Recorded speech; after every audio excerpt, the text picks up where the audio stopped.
안녕하세요. 이제 40 중반으로 딸아이 하나를 혼자 키우는 돌싱녀예요. 사연글을 쓰는 이 순간에도 이혼을 했다는 것이 실감나지가 않네요. 3년이라는 짧지 않은 시간 동안 시댁 어른을 모시면서 남편과 시모에게 무슨 일을 당했는지 이야기하고자 해요. 들으시면서 같이 시원하게 욕 한번 해주실래요? 저는 참으로 복이 없는 사람이었어요. 어린 시절 어머니는 바람이 나서 도망을 갔고 아버지 밑에서 커야 했고요. 아버지는 어린 딸을 키우기 위해 힘든 일을 마다하지 않으셨지만 어쩔 수 없이 아버지가 일을 하는 동안 저는 방치될 수밖에 없었죠. 그래서 그런지 다른 아이들보다는 조금 더 빨리 철이 들었던 것 같아요. 그리고 다른 또래 친구들보다 더 많이 참는 법을 알게 됐죠. 어떤 사람이 참고만 살고 싶겠어요. 하지만 현실은 항상 인내하도록 만들었어요. 키워주신 아버지조차도 결혼하기 직전에 돌아가셨거든요. 그러니 결혼할 때는 부모님이 두 분 다 계시지 않았던 거죠. 부모님 안 계신다고 힘들어하지 마. 내가 다 맞춰줄 거야. 우리 서로에게 도움이 되는 부부가 되자. 그리고 우리 부모님도 당신을 딸처럼 잘 대해줄 거야. 남편의 그 말을 들으면서 마치 환상에 빠진 기분이었어요. 그런 자상한 남편에게 마음이 혹해서 결혼한 것이기도 하고요. 부모도 없고 이제 막 대학을 졸업한 여자애는 코앞의 일만으로도 바빴거든요. 그러니 옆에서 저런 말을 해주는 존재가 너무도 크게 다가왔죠. 그렇게 결혼을 했네요. 하지만 좋았던 건 아이가 중학교에 들어갈 때까지였어요. 그때까지만 생각했을 땐 어떻게 보면 이상적인 결혼 생활이라고도 할 수 있었죠. 하지만 그 뒤에 문제가 생겼어요. 예, 너희 시아버지 많이 아파서 병원에 입원하셔야 돼. 나도 이제 나이가 들어서 힘도 못 쓰고 네 남편도 일하느라 바쁘니 우리 집에 너 말고는 시아버지 봐줄 사람이 없구나. 시모의 말에 고개를 끄덕였어요. 시부는 결혼 초에도 무척이나 잘해주셨고 딸에게도 참 좋은 할아버지였거든요. 병간호는 힘들겠지만 그런 분을 위해서는 견딜 수 있다고 생각했어요. 네, 어머님. 제가 틈틈이 시간 내서 아버님 간병하러 올게요. 그런 결정을 남편도 좋아해줬어요. 여보, 너무 고마워. 그래도 당신이 힘들면 안 해도 돼. 나 그런 거 시키려고 당신하고 결혼한 거 아니야. 알지? 시부 간병하는 거야 솔직히 그렇게 힘들다고 느껴본 적은 없어요. 전문적인 건 간호사가 다 해주고 병실마다 통합 간병이라고 해서 간병인들이 환자 몇 명을 묶어서 케어해 주었거든요. 그런 간병인 분들이 하기 곤란한 일이나 시간상 생략하는 일을 도와주면 되었죠. 그래서 정말로 간병인 노릇은 큰 힘이 들진 않았어요. 시부의 말벗 정도를 하고 맛있는 걸 사드리는 그런 시간이 다였죠. 간병이 힘들다고 느끼는 때가 있었는데 단 한 가지 이유 때문이었네요. 보호자분, 오늘 환자분 입원비 내셔야 해요. 이따가 원무과 내려가서 정산하시고 오시면 돼요. 오랫동안 입원한 환자의 경우 보름이나 주에 한 번씩 병원비를 정산하는 시스템이었는데 저한테는 시부의 병원비를 낼 정도의 돈이 없었어요. 시부의 병원비로 써야 할 돈은 시모가 가지고 있었고 보험금 또한 시모가 관리하는 시부의 통장으로 들어오고 있었거든요. 1, 2년 정도는 시모가 때에 맞춰 시부의 병원비를 잘 내주었어요. 그런데 3년째가 되는 해부터는 점점 병원비를 제때 내주지 않더라고요. 그래서 결국 전화를 하도록 만들었죠. 어머님, 아버님 병원비 내야 할 때가 돼서요. 간호사가 와서 이야기하는데 어머님이 병원으로 돈을 좀 붙여주시거나 직접 오셔서 계산해 주시면 될 것 같아요. 또 돈 얘기야? 예. 이쯤 되면 네가 알아서 돈 낼 생각은 안 하는 거니? 너도 자식이야. 며느리도 자식이라고. 자식된 도리로 그 정도 병원비도 못 내줘? 어머님, 죄송한데 저는 파트타임으로 일하는 중이라 돈이 그렇게 많이 없어요. 그리고 제 월급은 저희 생활비로 다 들어가고요. 어머님이 돈 안 주시면 아버님 쫓겨나셔야 되는데 그럼 시댁으로 모셔도 될까요? 너 지금 나 협박하는 거니? 너희 시아버지 우리 집으로 데리고 온다고? 그게 아니라 간호사가 하는 말을 전하는 거예요. 돈 안 내면 집으로 가셔야 된대요. 아니, 간호사가 얘기하고 말 것도 없이 병원비를 안 내면 돌아가야 하는 게 당연하잖아요. 그렇게 말하자 시모가 잠시 멈칫하더니 알겠다고 이야기하더군요. 그렇게 겨우겨우 돈을 받아냈어요. 화가 나고 짜증스러웠던 건 그 돈이 원래는 시부의 연금과 보험금이라는 거예요. 그런데 항상 시모는 병원비는 뒷전이었고 그걸 유흥비로 탕진하기 바쁘더라고요. 그렇게 몇 번이나 시모와 입씨름을 해서 병원비를 받아내곤 했는데 3년을 꽉 채워갈 때쯤에는 그마저도 내주지 않더라고요. 전화할 때마다 시모가 하는 말은 정말 돈이 없다. 보험금도 이제 다 떨어졌다. 그것뿐이었어요. 사실 보험금이 떨어질 일은 없죠. 실손 보험이 있는데 그건 병원비에서 자기 부담금을 제하고 나오는 거잖아요. 그것마저 안 나온다는 건 말이 되지 않았어요. 그렇다고 혼자 이 문제를 해결할 수 있는 것도 아니었죠. 그래서 남편에게 말하기로 했어요. 여보, 어머님이 아버님 병원비를 안 주셔. 그래서 지금 병원비가 밀려서 힘든 상황이야. 당신이 어머님한테 이야기 좀 해주면 안 돼? 여보, 나 요새 진짜 바쁘고 힘들어. 이런 것까지 부탁받는 거 너무 힘들다고. 그런 거 그냥 당신이 알아서 하면 안 돼? 엄마한테 얘기하는 게 뭐가 그렇게 힘들어? 힘든 게 아니야. 어머님이 돈을 안 주신다니까? 작정하고 안 주시는데 나더러 어떻게 하라고? 엄마가 안 주신 데는 이유가 있겠지?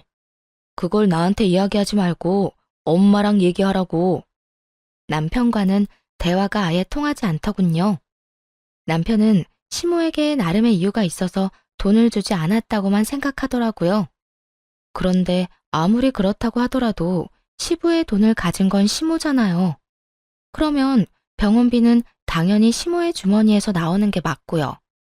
돈을 주지 않은 보호자에게 도대체 얼마나 더 재촉하라는 말인지. 게다가 시모는 이제 더 이상 제 전화도 받을 생각이 없나 보더라고요. 오히려 제 탓을 하며 짜증내는 남편을 보니 더 이상 참아주기 힘들더군요. 그래서 남편과 말로 싸우는 짓은 하지 않기로 했어요. 그냥 이 상황을 남편에게 고스란히 떠넘기기로 결정했죠. 그렇게 결심하고 남편과 싸운 다음 날 바로 병원으로 갔습니다. 시부의 가족관계 증명서를 가지고요.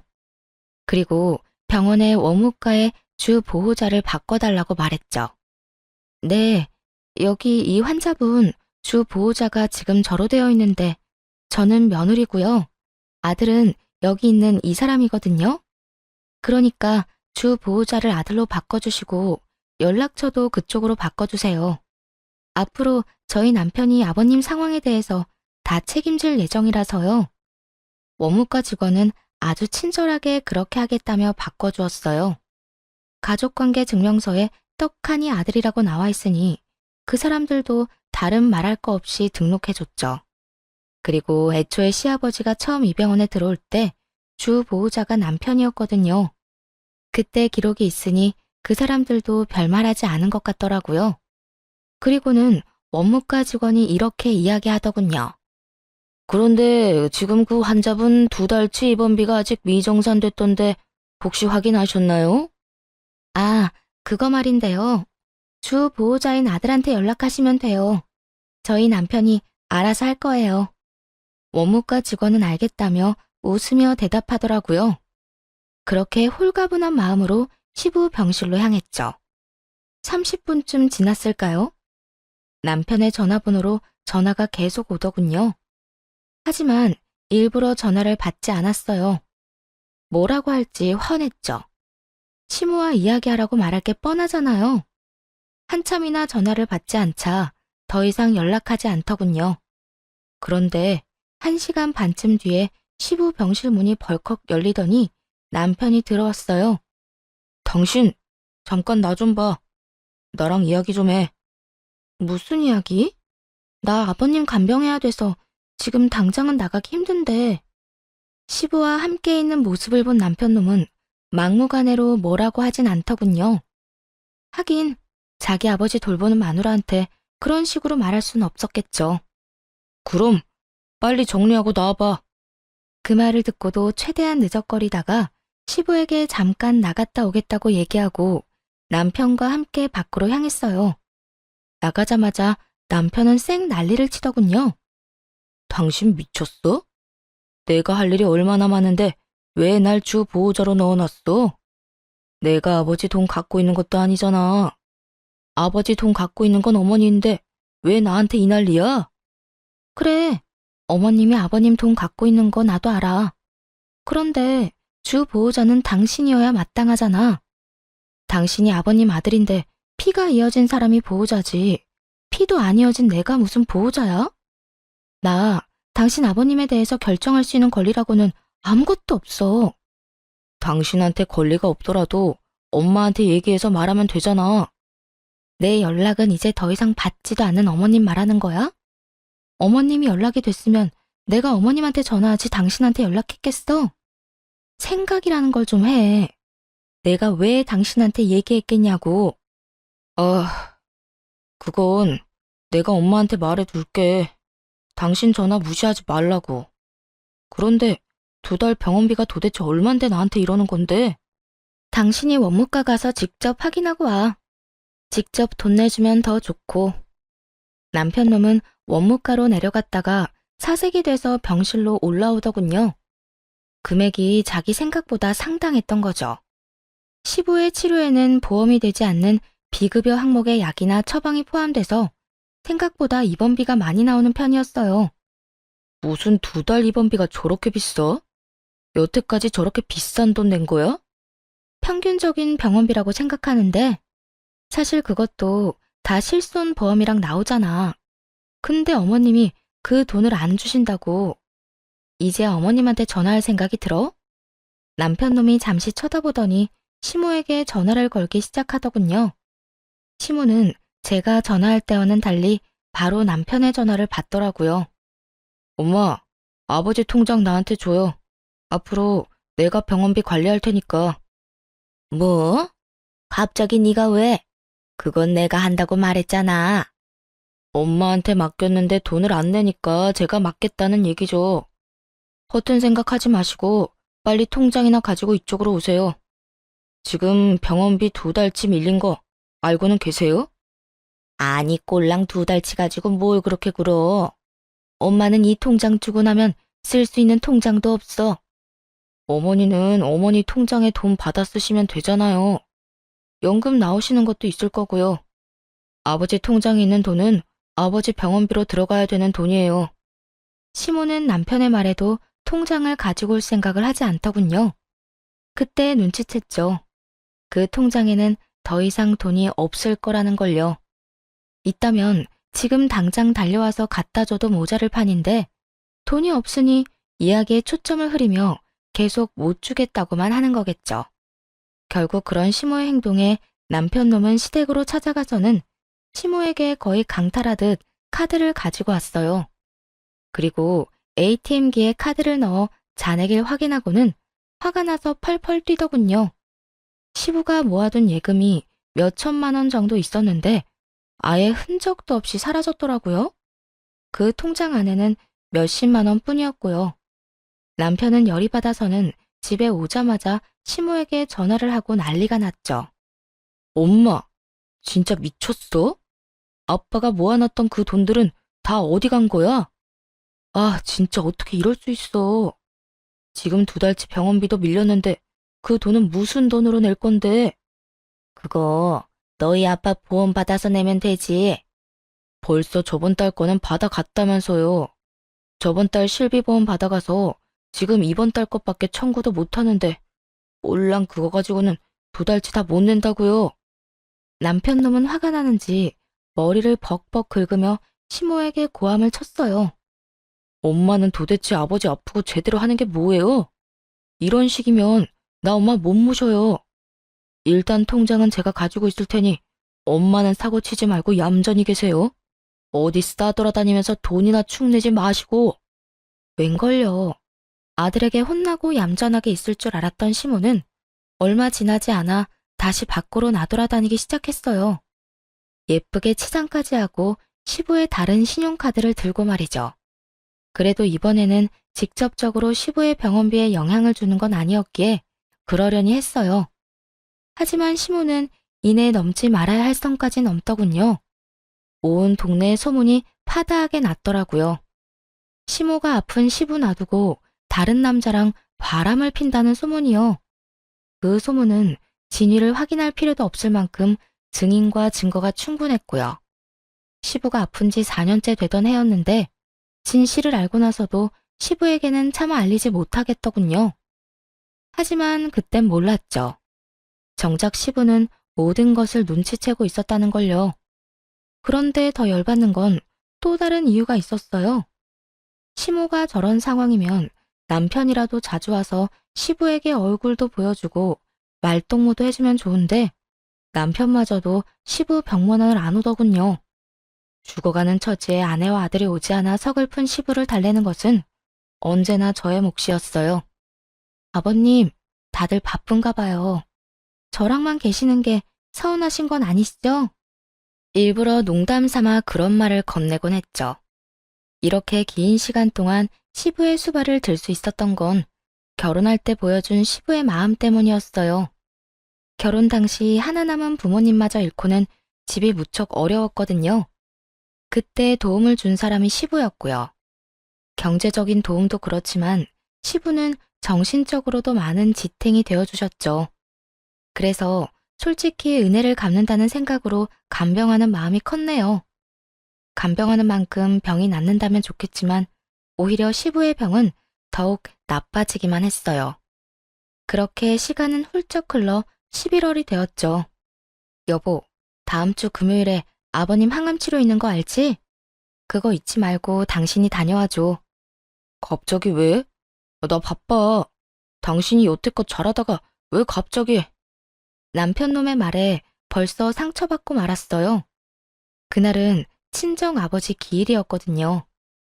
아무것도 없이 한 결혼이라 혹여나 안 좋은 소리라도 나올까봐 친정 아버지 제사도 제대로 못 지낸 지 벌써 10년이 넘었죠.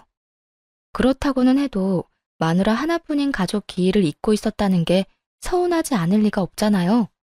절로 말투가 뾰족해지더라고요. 그날 아버지 기일이야.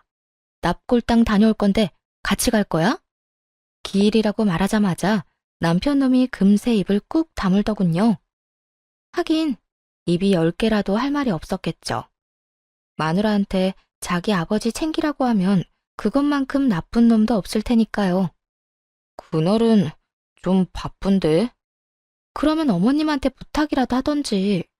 요즘 당신이랑 어머님, 아버님한테 자주 와보지도 않고 좀 너무하다는 생각 안 들어? 잘 좀 해. 아버님 잃고 나서 후회하지 말고. 다른 사람에게 들으면 불쾌한 말일 수도 있었겠지만 이미 가족을 모두 잃고 혼자가 된 제가 하는 말이라 그런지 그렇게 불쾌하게 느끼진 않더군요. 하지만 그렇다고 귀담아 듣는 눈치도 아니었어요. 그런 남편에게 시부 스케줄을 알려줬어요. 항암 치료 때문에 지금 있는 요양병원에는 퇴원 수속받고 아버님 암 치료하는 곳에 입원하셔야 해. 거기서 항암 치료 받고 다 끝나면 다시 요양병원에 입원 수속하고 시부를 집에서 모시지 않겠다고 한 시모 때문에 요양병원에 입원하신 거였는데 그 때문에 항암 치료를 받을 때마다 요양병원에서 퇴원 수속을 밟아야 했죠. 항암 치료를 받는 병원이 다르다 보니 그 병원에 다시 입원 수속을 해야 했고요.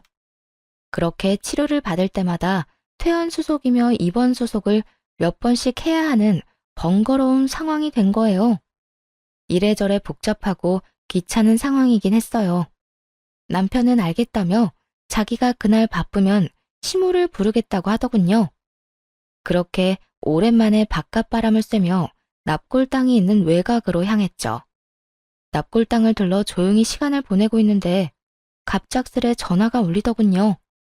병원이었더라고요. 주 보호자를 남편으로 그 다음을 시모로 해놓은 이후로 저한테까지 전화가 오는 일은 최근 들어 굉장히 드문 일이었죠.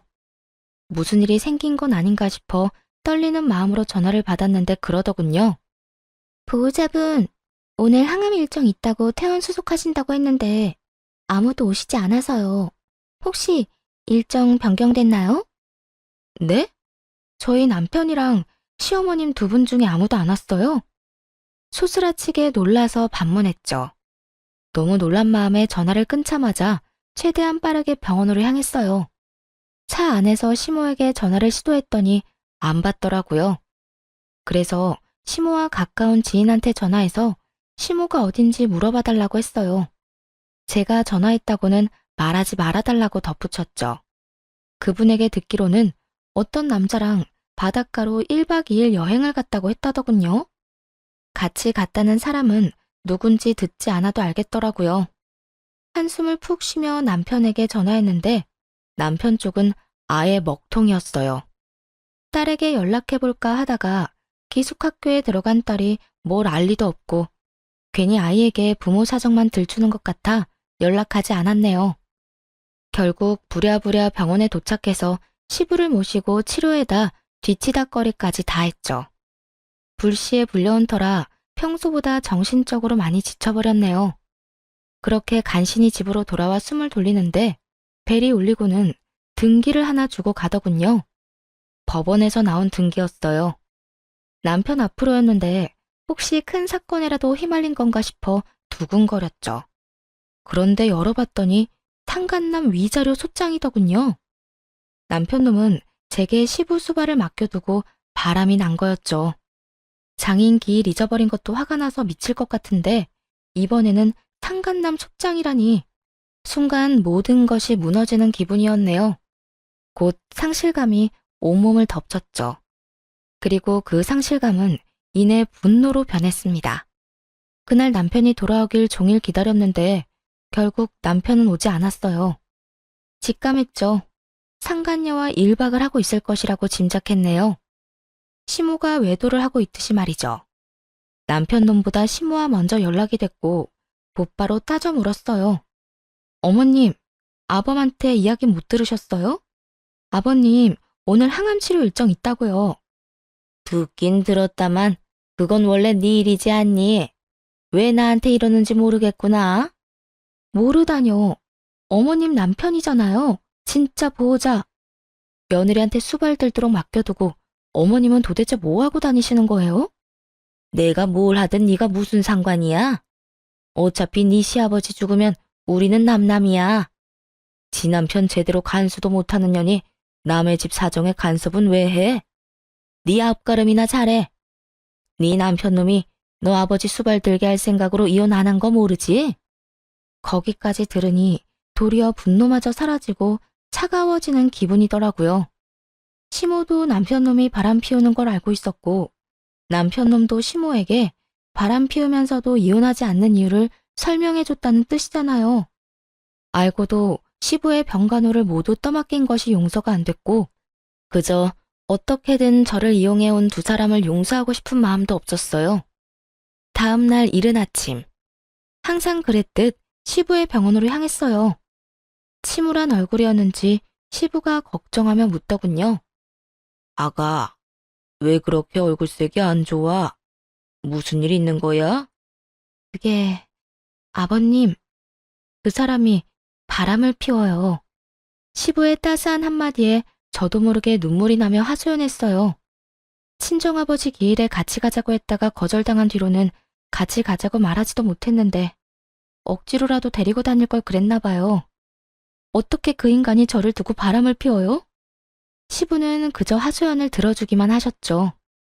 아버님, 이혼이 하고 싶은데 저는 능력이 없어서 고등학교 들어간 딸 두고는 이혼 못할 것 같아요. 그런데 조만간 이혼하자는 통보는 받을 것 같고요. 어떻게 해야 할지 모르겠어요. 사실 시부에게 하소연하는 것도 웃겼죠. 팔은 안으로 굽는다는데 시부가 제 편을 들 리 없다고 생각했거든요. 그런데 시부에게 나온 말은 의외였죠. 걱정 말고 너 하고 싶은 대로 하거라. 사실 나도 이제 다 살았어. 마지막으로 너한테 선물 하나 주고 가고 싶구나. 가족들에게도 그렇고. 그렇게 말하며 시부가 등을 떠밀어 주시는 거예요. 그 말에 힘입어 그날 집에 돌아온 남편과 크게 싸웠죠. 당신, 어떻게 나한테 그럴 수가 있어? 4년간 시아버지 병수 밟던 나한테 이딴 상간남 위자료 소장을 줘? 왜 나한테만 뭐라고 해? 나 방치한 건 너도 마찬가지잖아. 내가 너를 방치했어? 딸 입시 준비에 아버님 병간호에 파트타임 일까지 하는 내가 너를 방치했다고? 그것 때문에 바람을 폈다고 그렇게 말하는 거야 지금? 그럼 네가 아버님 병간호해. 나한테 다 떠넘겨놓고선 널 방치했다는 미친 소리나 찍찍하지 말고. 나도 어차피 당신이랑 이혼할 생각이었어. 음침하고 자기관리 하나도 할 줄 모르는 여자를 누가 좋아해? 그래? 그럼 이혼해. 나도 상간녀한테 소장 보낼 거고 너랑 이혼할 거야. 너한테도 위자료에 재산 분할까지 싹 다 받을 테니까 각오하라고. 누가 이혼하자면 무서워할 줄 알아? 그렇지 않아도 내가 먼저 이혼하자고 할 거였어. 능력도 없는 너 따위가 감히 나한테 이혼을 요구해? 미친놈? 누가 보면 상당히 억울한 인간으로 보겠네. 아버님 간병은 마누라한테 맡기고 여자랑 바람나서 지 아버지 병원에 와보지도 않은 인간이 뻔뻔하기도 하지. 비웃으며 그렇게 말하자 남편놈은 한참 노려보더니 짐을 싸더군요. 그리고는 그날부로 집을 나갔어요. 상간녀와 같이 살러 간 모양이죠. 곧 이혼 전문 변호사를 찾아 남편과의 소송을 진행했습니다. 그리고 상간녀 위자료 소송도 함께 진행했고요. 소송은 치열했어요. 남편놈은 유책 배우자가 되고 싶지 않았던 건지 사회적 평판을 잃고 싶지 않았던 건지 정확히 이유는 모르겠지만 악착같이도 저를 유책 배우자로 만들려고 했거든요. 나쁜 놈이 되고 싶지 않으면 나쁜 짓을 하지 말던가요. 솔직히 소송 중에도 시부 수발은 계속할 생각이었는데 시부가 이제 더 이상 안 와도 된다고 하더군요. 시부 옆에는 시삼촌이 계셨어요. 시모와 남편보다 더 자주 시부를 찾아온 분이 이분이었거든요. 항상 올 때마다 고생이 많다고 힘들 때 부르라고 하셨던 분인데 이제 그분이 시부를 모신다고 했어요. 그렇게 소송이 시작되고 몇 달 뒤에 시부가 세상을 떠났습니다. 시부가 돌아가시니 허망하더군요. 아무리 이혼 소송 중이라고는 해도 전 그분 며느리였고 시부의 도움도 많이 받았으니까요. 시삼촌이 마지막으로 부탁하더군요. 장례식을 같이 치러줄 수 있냐고요. 형님 아플 때 한 번도 찾아오지 않은 저 인간들이 장례식에 관심이나 있겠소? 그저 떨어질 콩고물에나 관심이 있겠지. 시부 말 그대로 두 사람 다 장례식에는 관심도 없고 장례식 내내 슬퍼하는 기색도 없이 폰만 만지고 있더군요. 그걸 지켜보던 시삼촌도 굳은 표정으로 한숨만 푹푹 내쉬었고요. 그것만으로도 참 못 볼 꼴이건만 진짜 진상짓은 그 뒤에 일어났어요. 소송 기간 동안 집을 나가 상간녀와 함께 살고 있던 남편놈이 집으로 쳐들어온 거죠. 그것도 상간녀를 데리고 말이죠. 이혼 소송 중인데 어차피 아버지도 돌아가셨고 이제 이 집에서 나가줬으면 좋겠는데. 남편놈의 싸가지 없는 말투도 짜증났지만 상간녀의 눈빛은 더 짜증났어요. 마치 집안의 물건을 계산하는 듯한 그 눈. 그리고 상간녀임에도 마치 자기가 우위에 있는 듯한 표정이 진짜 열받더라고요. 당신이 뭔데 이 집에서 나가라는 거야? 아직 이혼 판결 나지도 않았거든? 당신이 이 집 어쩔 줄 알고. 난 이혼 판결 전엔 안 나가. 아침부터 고성을 내지르며 거친 말을 주고받자 딸아이 방문이 열렸어요. 애가 나와서는 남편놈과 상간녀를 그대로 보고 말았죠. 원래라면 기숙학교에 다니고 있어야 하는데 방학이라 집에 와 있었거든요. 망할 남편놈은 딸아이를 신경 쓸 정신머리조차 없더군요. 하긴 이혼 소송 중에 상간녀가 애가 곧 어른이니 그냥 양육비 주고 애 엄마한테 주라고 했었거든요. 그러니 애가 상처받든 어쩌든 자기 할 바는 아니라 생각한 모양이었어요. 딸아이는 남편놈과 상간녀가 같이 있는 모습을 보고는 다시 방 안으로 들어가며 문을 쾅 닫더라고요. 딸한테 참 좋은 꼴 보이네. 이젠 부끄럼도 없어?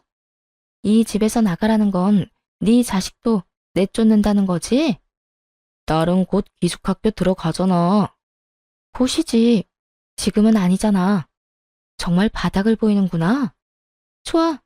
그런데 이 집에서 나가야 할 사람은 내가 아니라 너희들 같은데? 남편에게 그렇게 이야기하며 종이 하나를 남편에게 내밀고 흔들었어요. 이게 뭐야? 등기부등본이다 이놈아. 이 집이 네 집이라고? 벌써 1년도 더 전부터 내 집이었어. 나가야 되는 건 너야 너. 이게 왜 당신 집이야? 도대체 우리 아버지한테 무슨 짓 한 거야? 남편 놈이 발악을 하며 소리를 치더군요. 무슨 짓? 4년 넘는 동안 수발 들었다 이놈아. 너 대신해서 효도해드렸더니 이 집 내 앞으로 해주시더라고. 뭐? 그걸 왜 네 앞으로 해주신 건데? 너 우리 아버지 속여서 받아갔지? 그거 싹 다 무효야 무효. 무효? 주장하고 싶으면 알아서 해봐. 근데 그거 변호사의 시삼촌이 증인까지 서서 받은 건데 네가 돌릴 수 있을까 모르겠네. 남편놈 분통이 터지는지 화를 내고 난리가 났더군요. 게다가 상간녀가 이 집을 가지지 못하는 걸 알자 남편에게 따지기 시작했어요. 이게 무슨 말이야? 너 집까지 뺏겨놓고 여태까진 몰랐던 거야? 이 등신 같은 인간아. 이게 없으면 내가 너랑 왜 살아? 내가 문제 없냐고 물었을 땐 문제 없다며. 나도 문제 없는 줄 알았지. 이거 분명 뭔가 잘못된 거야. 어쨌든 하고 싶은 말 있으면 돌아가신 아버님한테 해. 그리고 아버님 유언장 구경 잘하고. 유언장 이야기에 남편놈은 설마 하는 표정을 지으며 밖으로 뛰쳐나갔어요. 상간녀도 불안했는지 함께 쫓아나가더군요. 바로 도어락 비밀번호부터 바꿨네요. 그러자 딸이 슬쩍 문 밖으로 나오더군요. 아빠 갔어. 근데 우리 진짜 여기서 나가야 해? 아니, 여기 엄마 집이야. 할아버지가 이 집 엄마 주셨거든. 진짜? 그럼 우리 이사 안 해도 돼? 그럼 진짜야. 할아버지가 돌아가시기 전에 이 집 우리한테 주셨어. 그러니까 넌 걱정하지 말고 공부나 열심히 해. 응. 다음에 아빠 오면 문 열어주지 마. 나 아빠 진짜 싫어. 그 여자도 꼴 보기 싫어. 결국 딸마저 남편놈을 손절하기에 이르렀죠. 남편놈은 시부의 유언장을 받는지 집으로 바쁘게 찾아왔어요. 문을 열려고 했지만 도어락 비밀번호가 바뀌어서 열리지 않자 소리치더라고요. 하지만 제 집에 드리고 싶은 마음은 눈꽃만큼도 없었죠. 집 앞 커피숍에 가 있으라고 하고 그쪽으로 갔더니 남편놈은 상간녀와 함께였어요. 당신 이거 다 알고 있었어? 우리 아버지가 당신한테 아파트 줄 거. 뒷북치지 마. 벌써 1년도 더 전에 주신 거거든? 그때도 니놈이 바람피면서 여자 만나느라 몰랐을 뿐이겠지. 그래도 말은 해야 할 거 아니야. 내가 네 남편이면 나한테 말은 했어야 하는 거 아니냐고. 아버님이 몰래 갖고 있으라고 했거든? 당신한테는 물려줄 거 따로 있다고 말이지. 그래서 받았어? 아버님이 선물 하나 주신다고 하던데. 당신이랑 당신 어머니한테. 남편놈이 머리를 벅벅 긁더니 한숨만 푹푹 쉬더군요. 사실 알고 있었어요. 시부와 시삼촌이 남편과 시무를 괘씸하게 생각하고는 둘에겐 한 푼도 남기지 않겠다고 이야기하신걸요. 하지만 그때 이미 남편과 이혼을 결심한 뒤였기 때문에 일부러 그 이야기를 남편에게 알려주지 않았죠. 시부가 제게 준 재산은 유류분 반환 청구도 안 되는 모양이었어요. 며느리는 가족이 아니기에 제3자로 들어가서 소유권이 이전된 지 1년이 지나면 그 재산은 돌려받지 못한다고 들었거든요. 게다가 시부가 그 재산은 며느리가 자신의 수발을 든 대가로 손녀와 함께 잘 살길 바라는 마음에 준 거라고 명시해놔서 건들기도 쉽지 않았죠. 왜 삼촌이 우리 아버지 집에 공동명의로 되어 있냐고. 그것도 당신 알고 있었어? 아버지가 삼촌한테 돈 빌리고 못 갚아서 공동명의로 해줬다는데, 아니, 왜 돈을 빌렸냐고. 그 얘기를 할 때 옆에 있었으니 알고 있었지만 모른 척 했죠. 나야 모르지. 묻고 싶으면 삼촌한테 여쭤보지 그랬어. 그리고 세 사람이서 집 나누면 되는 거 아니야? 아, 그게 그렇게 쉬운 일이 아니라고. 지금 그 집 지분의 절반이 삼촌 거고, 엄마랑 나는 나머지 절반에서 반씩 나눠야 하는데, 그래봐야 나한테 돌아오는 돈이 1억도 안 된단 말이야. 남편이 걱정하는 건 그거였어요. 재산이 줄어들 거라고는 상상도 못한 거죠. 시부가 죽자마자 집에 쳐들어온 것도 이 집에서 상간녀랑 같이 살 생각 때문이었고요. 상간남 소장이 날라온 것을 보면 상간녀 쪽 남편도 두 사람 관계를 알고 이혼을 진행했다는 뜻이겠죠. 상황이 이렇게 됐으니까 일단 당신도 다른 데서 지낼 곳 좀 알아보고. 미쳤어? 내가 아무것도 없는 인간이랑 붙어먹게? 와, 네가 지금 집도 없으면서 나랑 계속 관계 유지할 수 있을 것 같아? 너 따위가? 나랑? 내가 왜 너 같은 중요한 남자랑 만나줬는데? 상간녀가 순간 남편 놈에게 버럭하더군요. 그게 무슨 소리야? 너 나 사랑한다며. 이혼까지 해놓고 지금 와서 무슨... 그거야. 네가 집이 있을 때 이야기고. 집도 없는 거지 신세에 지금 나 같은 젊은 여자를 만나는 건 욕심이 지나친 거지. 너 때문에 불륜녀 딱지 붙었는데 이제 어떡할 거야? 이야기를 듣는데 재밌더라고요. 남편에게 집이 없다는 이야기를 듣자마자 태도를 싹 바꿔 소리 지르는 상간녀를 보는 건 정말 꿀맛 같았어요. 이 인간들끼리 분열하고 싸우는 모습이 그저 웃기고 통쾌하기까지 했죠. 야, 지금 너만 문제인 줄 알아? 이 집 못 팔아서 돈 한 푼 없으면 당장 네 남편이 건 소송 위자료도 못 준다고. 그것도 네가 줄 건 아니었잖아.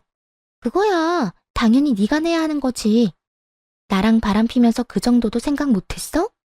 너 나한테 나랑 위자료 갚아주기란 거 잊지 마. 그거 안 내주면 내가 목숨 걸고 너 회사에서 끌어내릴 테니까. 상간녀는 돈 없는 남편 놈에게 상간녀 소송 위자료를 받을 수 있을까 걱정하고 있더라고요. 서로를 탓하는 두 사람을 보니 너무 기분이 좋았어요. 그리고 이 상황에 마침표를 찍듯 바로 다음날 이혼 판결이 났죠. 솔직히 이혼 판결을 받자마자 속이 다 시원했어요. 그 진절머리 나는 인간들과 더 이상 상종하지 않아도 된다고 생각하니 어찌나 편하던지. 그런데 시모와 전 남편의 상황은 저와는 반대로 흘러갔죠. 시모가 드디어 자신이 살고 있던 집이 시삼촌과 공동명의가 됐다는 걸 알게 된 거예요. 시모는 시부가 죽자마자 집을 팔 생각이었던 것 같아요. 하지만 시삼촌의 아들까지 이 작은 집의 지분 다툼을 하고 있으니 팔아봐야 돈도 얼마 안 되는 거죠. 세 사람이 상황을 정리해야 했는데 시삼촌이 부르시더라고요. 이 집을 공동명의로 돌릴 때 제가 함께 있었으니 증인을 서달라고 말이죠. 그렇게 갔더니 시삼촌이 진상이라고 할 만한 난동을 부리고 있었어요. 그걸 보고 속으로 슬쩍 웃었죠. 그건 이미 예정된 진상짓이었거든요. 아니, 나는 이 집 절대 안 팔 거라니까요. 형수, 내가 왜 이 집을 팔아야 하는데요? 이게 나중에 얼마가 될 줄 알고. 아니, 도련님, 이거 올라봐야 얼마 오르지도 않아요. 그러면 팔 생각 없으면 제가 여기서 살아도 되나요? 사는 건 상관없죠. 대신 돈을 주고 나머지 지분을 사가든지 아니면 제 지분만큼은 월세를 내든지 합시다. 솔직히 저도 땅 파서 장사하는 것도 아니잖아요. 돈 빌려줬는데 돈도 못 받고 이 집으로 받은 거니까 손해는 저도 보고 있는 거라고요. 시부가 세상을 떠나시기 전에 시삼촌에게 부탁한 일이었어요. 아픈 아버지 남편을 찾아오지도 않는 괘씸한 인간들에게 진상짓 좀 해달라고요. 시삼촌 연기가 아주 대단하더군요. 두 사람이 쩔쩔매는 꼴이 너무 재밌었네요. 아니, 무슨 월세를 내래요. 나 원래 여기서 살던 사람이에요. 알죠. 제가 잘 알죠. 그런데 형님이 저한테 돈 빌려갔다가 안 갚은 것도 사실이잖아요. 그럼 형수가 형님이 빌린 돈 갚아주고 편하게 사시던가. 잠깐만요. 엄마, 이 집 지분 중에 제 지분도 있어요. 엄마가 들어가서 살 거면 저도 같이 들어가 살게요. 이혼하고 저 지금 갈 곳도 없어서 숙박업소 전전하고 있거든요. 그건 네 사정이지. 여기서 살 거면 월세 내든지 삼촌한테 돈 갚든지 둘 중 하나는 해야 해. 네가 돈 만들어낼 거야? 결론이 나지 않고 평행선을 달리던 세 사람의 대화는 시삼촌에 의해 끝났어요. 그러면 제가 돈을 두 사람에게 나눠줄 테니까 그 돈을 받고 이 집 집은 저한테 주세요. 그러면 저는 집 안 팔아도 되고 두 사람은 돈 생기고 됐죠? 그러면서 시삼촌이 제시한 건 공시지가로 계산한 시모와 전 남편 지분이었죠.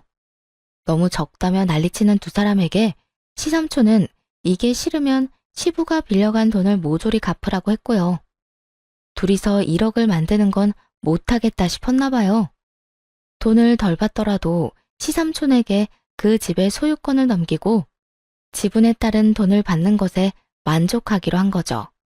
그렇게 전 남편과 시모는 각각 7천만 원 정도의 돈을 받아갔네요. 그렇지만 그 돈이 시모에게는 또 다른 시련의 시작이었어요. 시모가 돈을 받아가고 난 뒤 얼마 지나지 않아 미친 사람처럼 길거리를 헤매는 시모를 보게 됐으니까요. 이곳도 그리 큰 도시는 아니어서 몇 군데 번화한 곳에선 아는 사람을 자주 마주치곤 했거든요. 생활권이 겹치는 것도 아니었는데도 본 것만 몇 번인지 몰라요. 시모가 귀신 같은 몰골로 돌아다니는 걸 보고 도대체 왜 저러는지 궁금해 알아보고는 진짜 폭소를 터뜨렸네요. 시부가 살아있을 때부터 외도를 저지르던 상대는 시모가 7천만 원밖에 받지 못했다고 하니 위로하면서 그랬나 봐요. 일단 그 시삼촌에게 돈을 받으면 자기한테 맡기라고 말이죠. 자기 명의 전셋집이 있는데 그 전세금을 올려달라고 할 테니까 그 돈을 보태서 같이 살자고 꼬셨던 모양이에요. 시모는 거기에 또 좋아라 하며 홀랑 넘어가서는 시삼촌에게 받은 7천만 원을 다 건넸다고 해요. 그렇게 이삿짐을 다 챙겨서 그 외도남이 말한 집으로 갔는데 이미 그 돈을 들고 날라버리고 그 집에는 다른 사람이 살고 있었다고 하더라고요. 그러니까 시모는 시부 유산으로 받은 7천만 원도 날리고 외도남도 잃은 거죠. 그래서 정신 나간 사람처럼 이 동네 저 동네 돌아다니며 그 외도남을 찾고 있었던 거고요. 그런데 생각 외로 빨리 찾았다고 하긴 하더라고요. 같이 마트에서 일하던 캐셔 이모로부터 들은 이야기네요. 어머 세댁, 그 이야기 들었어? 세댁 괴롭히면서 남자나 만나고 돌아다니던 자기 전 시어머니. 얼마 전에 이 앞에서 아주 난리 났었어. 무슨 일 있었어요? 무슨 일이 있고 말고. 세상에 사기당했다면서 외도남 찾고 다니더니 마트에서 딱 마주쳤지 뭐야.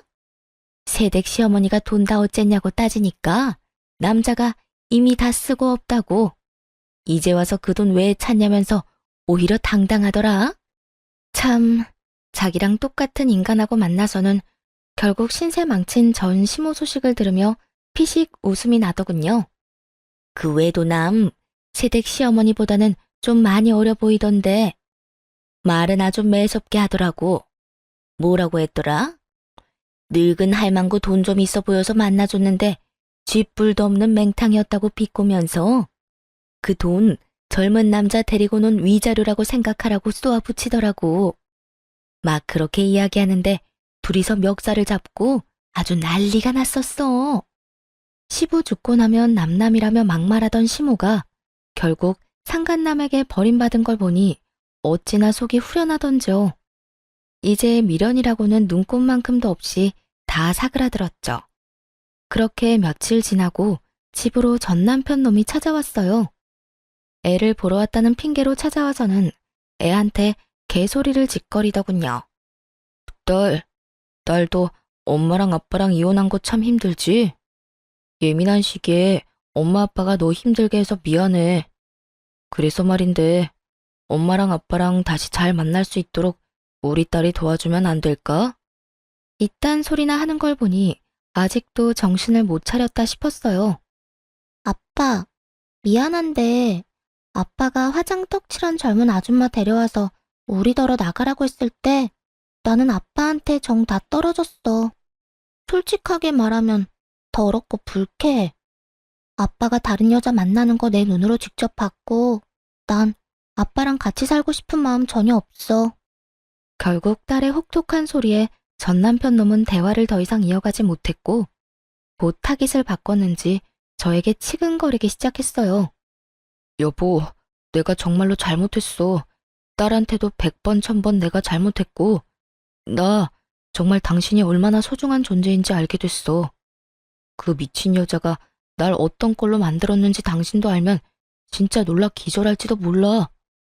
나 좀 받아주면 안 될까? 네가 정말로 잘못한 걸 알면 내 앞에 그 면상 들이밀지는 말아야지. 우리 딸 앞에 나타나지도 말았어야지. 무슨 똥배짱으로 여기 와서 그딴 개 같은 소리를 짓거려? 어머님이랑 돈 모아서 전세라도 살든가. 엄마는 내 인생에 도움이 안 돼. 사기꾼한테 걸려가지고 돈 다 날리고. 게다가 은근슬쩍 내가 살고 있는 월세방에 끼어들어 오려고 얼마나 난린지. 사돈난말하고 있네. 상간녀랑 헤어진 거 내가 모를 줄 알아? 게다가 너 상간남 위자료도 내야 하고 이혼 위자료도 내야 하잖아. 너야말로 다 날려놓고는. 그러고도 그년이랑 죽고 못 살아서 나랑 헤어지고 둘이 살 생각이었잖아. 그 여자, 그건 진짜 정신 나간 여자야. 내가 돈이 없는 것도 아니고 집이 없기로서니 그 생난리를 치더라니까. 상간녀 위자료 비용 안 내준다고 회사에 소문을 다 냈더라고. 그것도 나를 천하의 몹쓸 인간으로 만들고 자기는 완전 사기당한 여자처럼 만들어서. 상간녀도 대단하더군요. 남편이 별로